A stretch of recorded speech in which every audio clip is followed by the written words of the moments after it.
Good morning. I welcome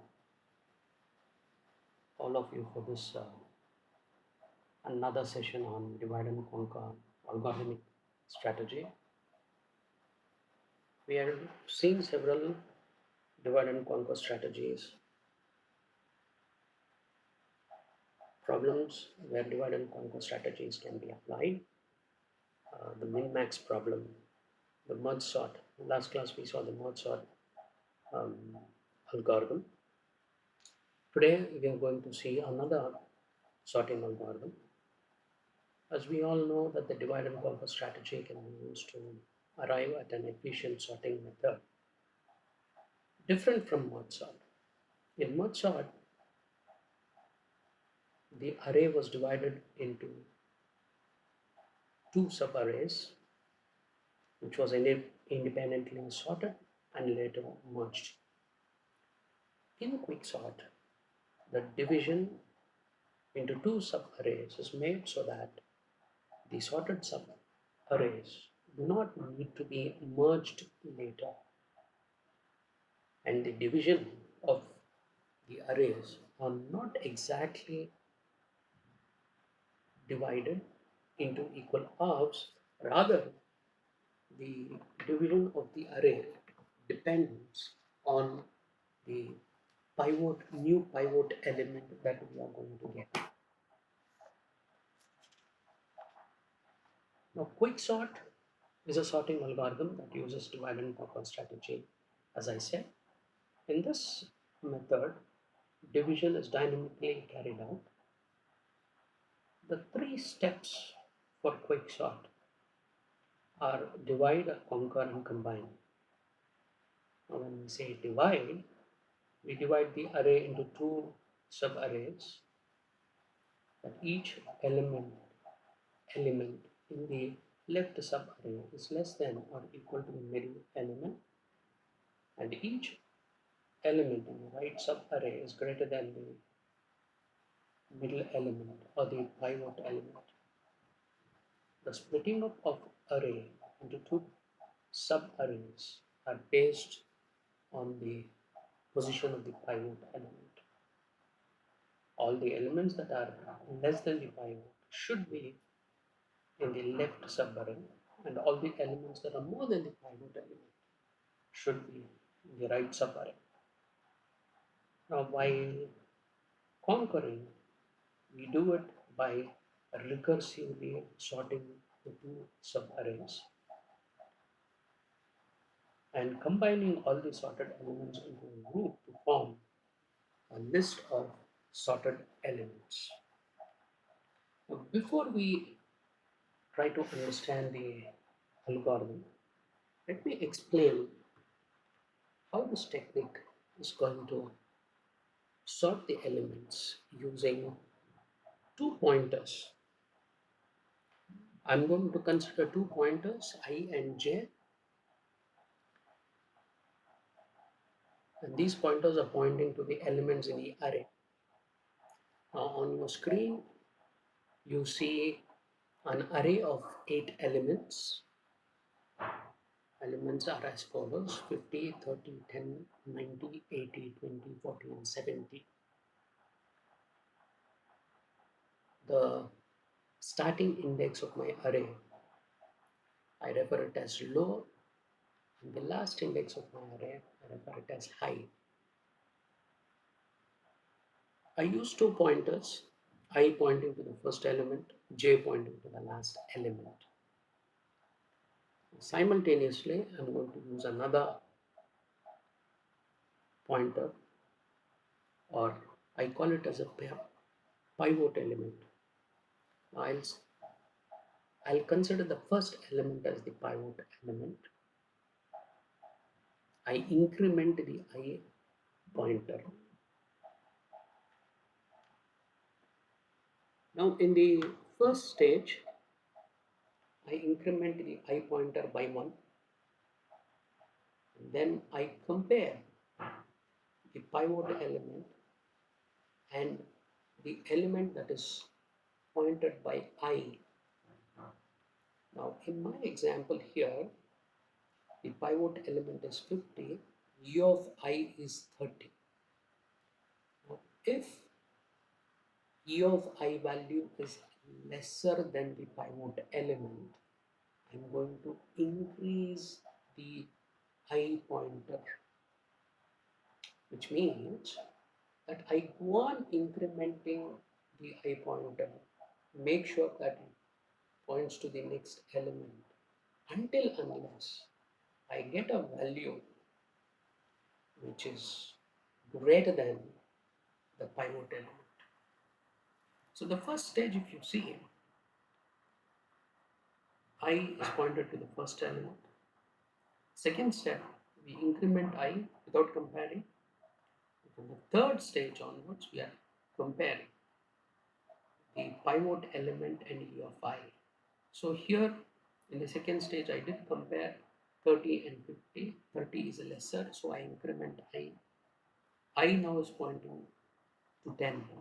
So I compare 10 and 50. That is E of I and the pivot element. Again, E of I is lesser than the pivot element. So automatically I will increment I to the next element of my array. So now I is pointing to 90. So I compare 50 and 90, but E of I is greater than pivot element now. So I'll stop incrementing. As a next step, I try to check whether E of J, the pointer that is pointing my last element, I compare that with the pivot element. Now here it's the reverse. Now I go on decrementing J until I have a greater number than pivot element. If E of J is lesser than the pivot element, I will stop decrementing J. So when I compare it first time, 70 is obviously greater than 50, so I will decrement the J value. Now J is pointing to 40. Again I will compare 40 and E of J and the pivot element. This time E of J is lesser than the pivot element. So please remember that I have stopped incrementing J in the fourth step. Now in the fifth step, I have to stop decrementing J. So if there is no crossover between I and J, here in this case, if I consider the index value as 1, I is 4, J is 7. So 4 and 7. So I is lesser than J, 4 is lesser than 7. In that case, I will swap E of I and E of J. So you can observe that in step 6, I have identified 90 and 40 to be swapped. In the next stage, I swap 90 and 40. 90 and 40. Now I try to increment I value. As usual, 40 is lesser than 50, so I increment I. I is pointing to 80 now, but 80 is greater than 50, so I stop.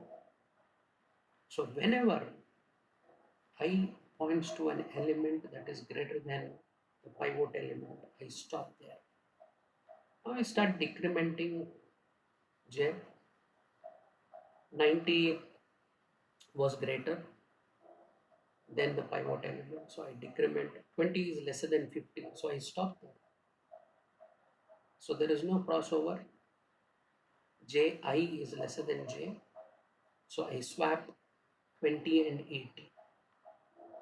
After swapping 20 and 80, again I'll follow the same routine of incrementing I, but again I find that U of I, that is pointing to 80, is greater than the pivot element, so I stop I try to decrement j. 80 is greater than 50, so I decrement j. J is pointing to 20 now. J is lesser than 50, so I stop there. Now see the arrangement of I and j here. I and j has crossed over. I started from the first element, j started from the last element. I went on incrementing I, decrementing j. Now it has crossed over, and then I cannot increment I nor decrement j. So at this point of time, since there is a crossover between I and j, now I swap not the E of I and A of j. I do swap E of j with the pivot element. Now when I swap this E of j with the pivot element, 20 is pushed to the first position, 50 is pushed to the fifth position. In step 11, we can see the exchange of values. 20 and 50 is exchanged. 50 after exchanging the pivot value and E of j value. Observe here, 50 is moving to its new position, and if you see left of 50, whatever values that you have towards left side of 50 are all lesser than 50. It may not be sorted, that is fine, but all the elements left to 50 are all lesser than 50, and all the elements right side of 50 are all greater than 50. So let's observe that in the um, let's observe it once again. So I've rewritten the 11th step, now marking 50 as the pivot element. So this becomes my pivot element, 50 becomes my pivot element. Left of 50 are all elements lesser than 50, right of 50 all elements greater than 50. Now I have divided the array into two sub-arrays. The first sub-array contains all the elements lesser than the pivot element. The second subarray, which contains three elements, contain elements greater than the pivot element.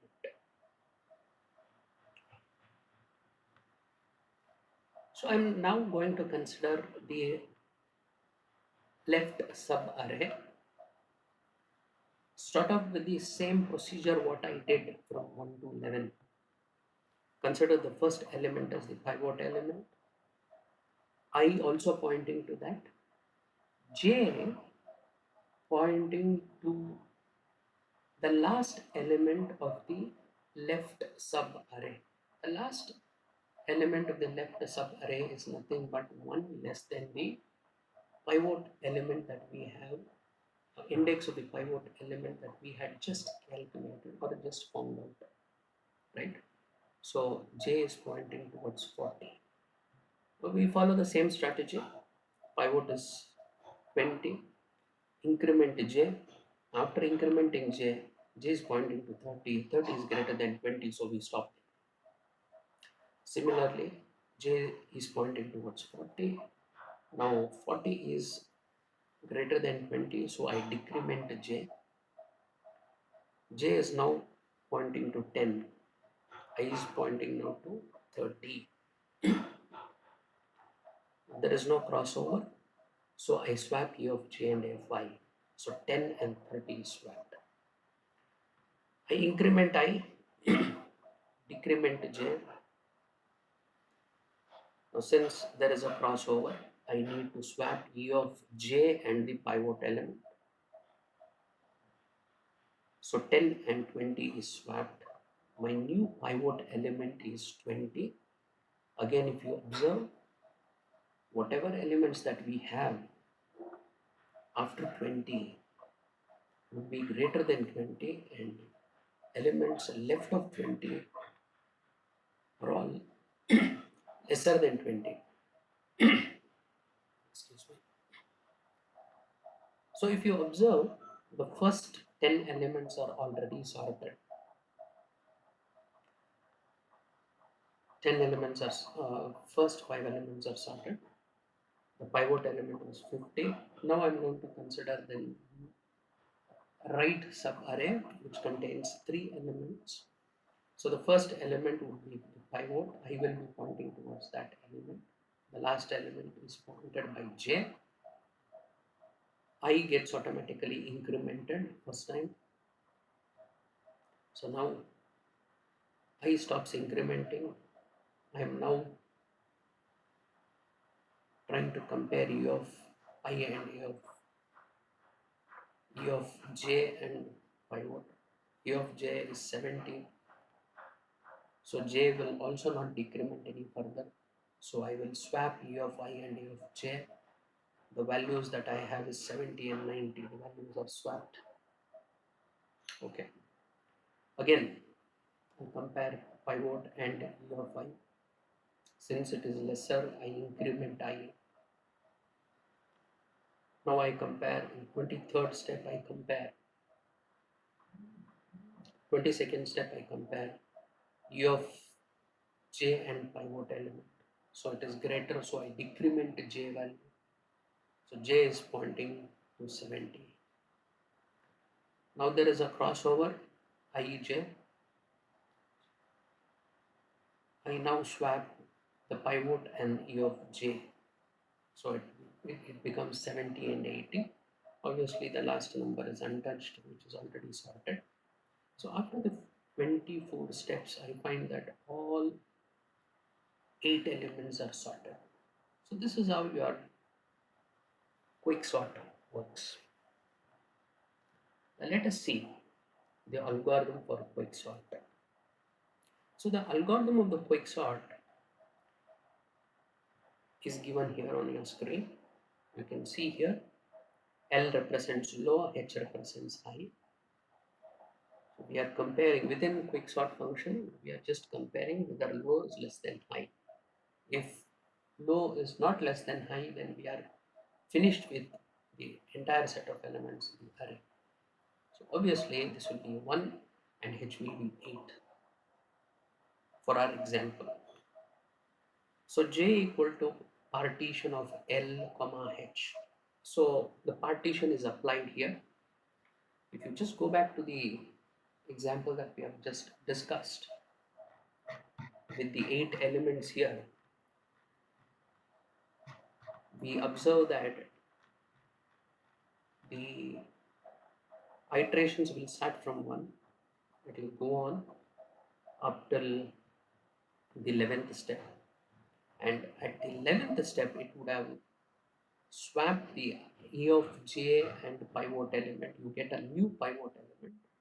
The pivot index would be 5, right? So that is what your partition does here. Your partition will return 5 first time, that is after the 11th step. So when 5 is returned here,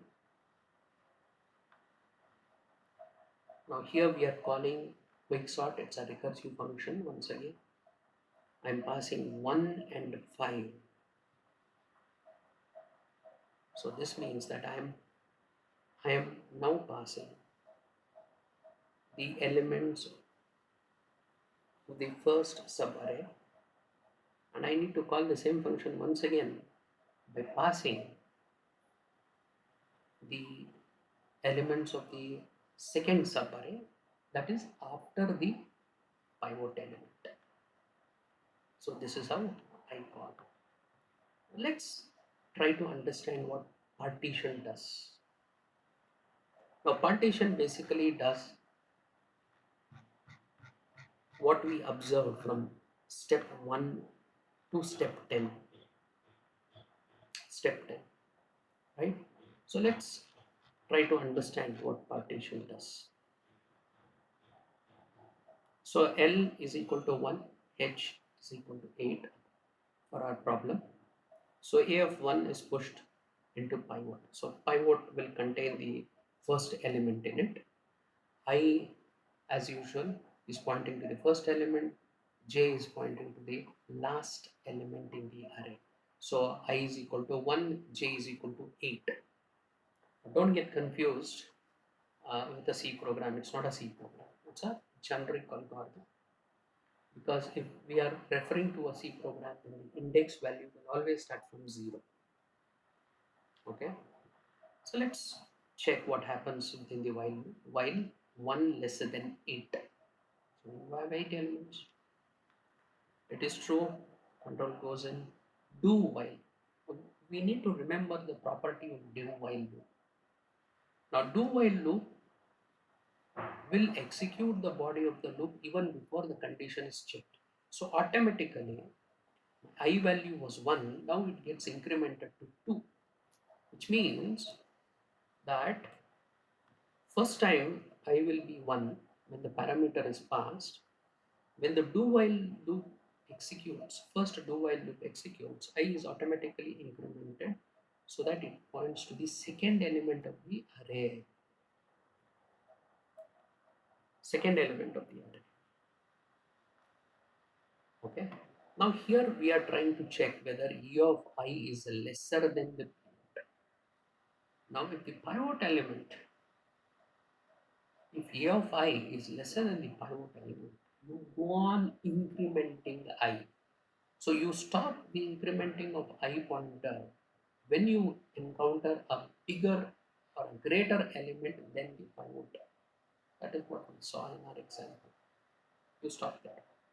Similarly, uh, j gets decremented. Of course, one small correction here. H, if the total size of the array is 8, then we are passing 9 for H. So that even here j gets automatically decremented by 1 and it will be pointing towards 8. Okay. Now here we are comparing E of j, that is E of 8, if it is greater than the pivot. So we need to remember two things. If you encounter, if I am referring to E of I, and if E of I is lesser than the pivot element, we go on incrementing the I value.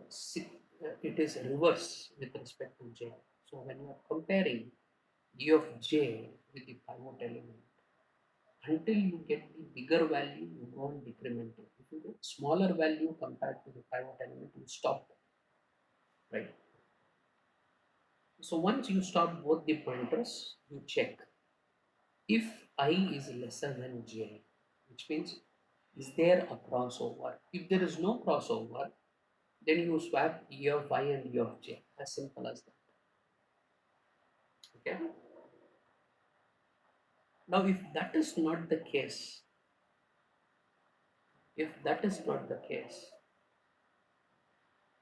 right? You go back, you continue, incrementing I and decrementing j. Now, once there is a crossover that happens, which means that I is got surpassed with the j, automatically the condition fails, control comes out, and then we are supposed to swap the pivot element in E of j. Now, obviously, the pivot element would be pointed by L. So that is the value that we are passing. So E of L is the pivot element. So we will swap the pivot element in E of j. Now, after swapping those two values, now I will be returning j. J would be the new pivot element. J would be the new index of the pivot element I have identified. In the example that we saw, j, when it is returned first time in step 11, j's value would be 5. So 5 is a return. So when 5 is returned back to the calling function, it clearly knows that this becomes my new pivot element. Then I am going to consider the first 4 elements as the part of my array now. Let me go back. Okay. So 5 is a return. So every time when the partition is called, I go on identifying the new pivot element, and whenever I identify the new pivot element, the numbers are automatically sorted. So this is how Quicksort works. Now we shall see the program demo.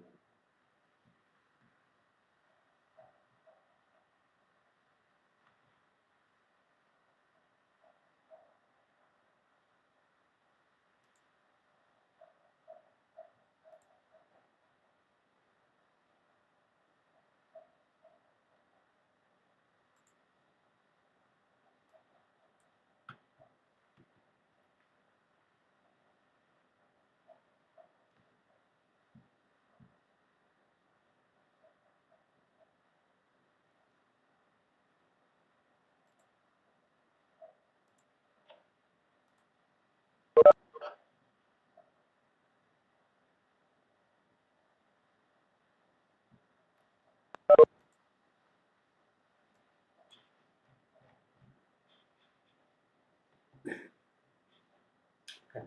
So this is the online editor that I'm using. It's online GDB, one of the finest editors that we can use to compile and run Java programs. Rather, even C and C++ programs can be done. Um, so as usual, the implicit file name that this editor considers is main.java.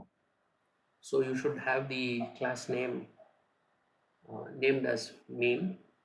So instead of um, quicksort, right? Instead of quicksort, I have named it as main. Okay, I have named it as main. So the quicksort, we just saw the algorithm. It's the same implementation. We're calling this function here low high, comparing low with high. For now, we shall skip compare. Um, the the purpose of compare function, compare statement is very similar of what it had in Java, in merge sort program. As I discussed last time in merge sort program, we are going to find out the number of times the basic block executes. Based on that, we are going to judge the complexity of the algorithm. Of course, we are using the other method also, the time calculation method. So we are adapting two strategies. So the first function here is the partition function. The partition function will give you the index value of the pivot element that we have just identified. Again, calling the quicksort function by passing two parameters, low, comma, the pivot element minus 1, that is pivot minus 1, because anyhow the new pivot element is already sorted, so we will not consider that for sorting. So low comma j minus 1, and next time you are calling the same function by passing j plus 1 to 5. So this would be the left array of the pivot element that I am referring, and here I am trying to sort the elements that are towards the right side of my pivot element. So partition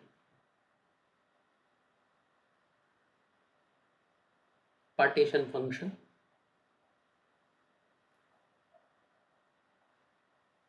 here I'm not using uh, here I have slightly changed the logic. I'm not using the do while loop, rather I'm using the while loop itself. So initial condition, initial looping construct was while in my algorithm, where I'm checking whether I is lesser than j. I'm checking I is lesser than j. If I is lesser than j, then we have elements to be sorted, right? So the control gets in. First time it is 1 and j is 8, so the control gets in inside the while loop. The next loop that it encounters would be this. Here I am trying to check whether I is lesser than I and E of I is lesser than the pivot element. Now why do we need this condition? I had not shown this condition in the algorithm. We had only this condition, right? We had only this condition where I'm basically trying to compare um, E of I with the pivot element. Now this condition is required because, see, you go on comparing the pivot element with E of I, and as and when the E of I element is smaller compared to the pivot element, the I value goes on incrementing. But this incrementing of I should happen only up to the last element of the array. Now, if you don't get a value that is greater than the pivot element within that range, the I value will cross beyond our boundary. Boundary in sense, it goes beyond the n value, and you cannot stop it, right? So you want I to get incremented only up to the last element in the array. So to consider that, we are using this condition. Okay, so if this is true, we go on incrementing I. So the next condition is the opposite of that, right? Array of j greater than equal to pivot, and also ensure that j is greater than low. If it goes lesser than low, then you have to stop it. So I go on decrementing j by 1. Here I'm comparing whether I is lesser than j. No crossover. If there is no crossover, then I will swap e of I and e of j. Now, the control comes out when I is greater than j, when crossover has happened. If the crossover happens, then we swap e of low and e of j. That is what we do, and then we return e of j. We also use another function here, interchange. Interchange is nothing but swapping two elements. Okay, so as I said, comparison is just to count the number of basic blocks, how many times the basic block statements have been executed in my program. Okay, so let me just run the program. Before running the program, let me show you that the best case and the average case, I've considered um, the random number generation, and for the worst case, the elements are in a sorted order already. Okay, so if I want that to be, if I want the elements to be stored in a sorted fashion, so I just go on inserting I value into array of I goes on incrementing from 0 to n, as simple as that. Here in case 1, where I want to search for the, check for the best and the average case, I am generating the random numbers and storing it into the array so that I can sort the elements in the array using Quicksort. As usual, I'm trying to um, note down the time before the main function is actually called, that is Quicksort is called. And once the Quicksort returns the control after execution, I'll again note down the time. So the difference between these two, that is start and end, would give me the time. I also consider the counter here, which is comparison. Counter will give me the number of times the basic blocks have been executed.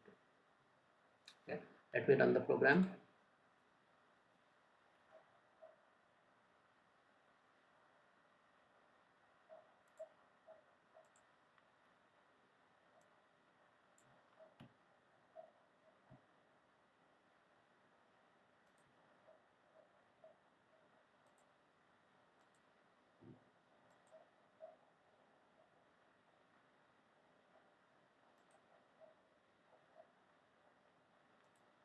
Some problem with the network connection.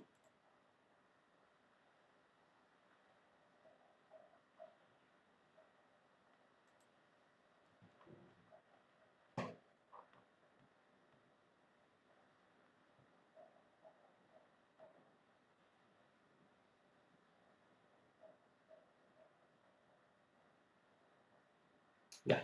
So enter n values. Let me enter 1000, and it asks for whether I want to find out the time complexity with respect to best average cases or worst case.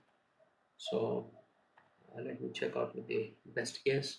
It gives me the time and the comparison. Just note down the timings and the number of comparisons. Let me run it once again. This time giving the doubling the input values by 2. Let me check for the best case once again. So obviously you can observe that the time taken is much higher, and the number of comparison statements are also quite high when compared to 1000. So to plot the graph and to analyze the algorithm, we need at least 5 points for um, each time complexity, whether it is best case or worst, and best case or average case, or worst um, time complexity of this algorithm. So we'll record the time taken and comparisons for 1000, 2000, 4000, 8000, and 16,000 inputs, and then we'll plot a graph, input versus time. That should give us the proper analysis of Quicksort. So this ends the um, explanation of Quicksort. If you have any doubts, you can get back to me, or send your queries to the Google class. Thank you.